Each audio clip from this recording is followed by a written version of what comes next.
ಒಂದಿನ ಎಲ್ಲರೂ ಸಾಯ್ತೀವಿ, ನಾವು ನೀವು ಎಲ್ಲರೂ. ಆದರೆ ಬದುಕಿದ್ದಾಗಲೇ ಸತ್ತಂತೆ ಇರಬಾರ್ದು. ಏನಾದರೂ ಒಂದು ಸಾರ್ಥಕತೆ ಮಾಡಬೇಕು, ದೊಡ್ಡದು ಎಲ್ರಿಗೂ ರೆಕಗ್ನೈಸ್ ಆಗಬೇಕು, ಆ ಥರದ್ದೊಂದು ಸಾಧನೆ ಮಾಡಬೇಕು. ಅಲ್ಲ, ನಿಮ್ಮ ಮನಸ್ಸಿಗೆ ಸರಿ ಅನಿಸಿದ್ದನ್ನು ಮಾಡಿ, ಅದೇ ಸಾಧನೆ. ಬೇರೆಯವ್ರಿಗೆ ನೋವು ಕೊಡ್ದಂಗೆ ಬದುಕಿ, ಅದೇ ಸಾಧನೆ. ನಿಮ್ಮ ಮನೇನ ಕಾಳಜಿಯಿಂದ ನೋಡ್ಕೊಳ್ಳಿ, ಅದೇ ಒಂದು ದೊಡ್ಡ ಸಾಧನೆ.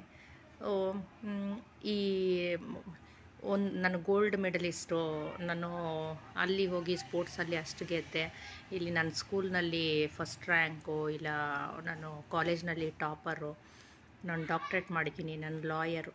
ಸೊ ಆ ಥರದ್ದೆಲ್ಲ ಪೊಸಿಷನ್ಸ್ ಬೇಕೇ ಬೇಕು, ಅದೇ ಸಾಧನೆ ಅನ್ನೋದಂಥ ತಪ್ಪು ಅಂತ ನನ್ನ ಕಲ್ಪನೆ.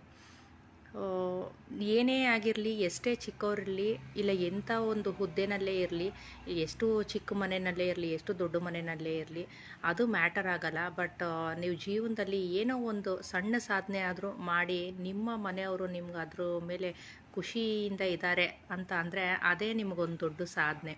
ನೀವು ಬೇರೆಯವ್ರಿಗೆ ಕಷ್ಟ ಕೊಡಬೇಡಿ, ನಿಮ್ಮ ಸರಿಯಾದ ದಾರಿನಲ್ಲಿ ನೀವು ನಡೀರಿ. ನಿಮ್ಮನ್ನ ನೋಡಿ ಬೇರೆಯವ್ರ ಪ್ರೋತ್ಸಾಹ ತಗೋಬೇಕು. ಅಂಥದ್ದೊಂದನ್ನು ಸಣ್ಣ ಕೆಲಸ ಆದರೂ ಮಾಡಿದ್ರೆ ಅದೇ ಸಾರ್ಥಕತೆ. ನೀವೇನಂತೀರಾ? ಕಮೆಂಟ್ ಮಾಡಿ.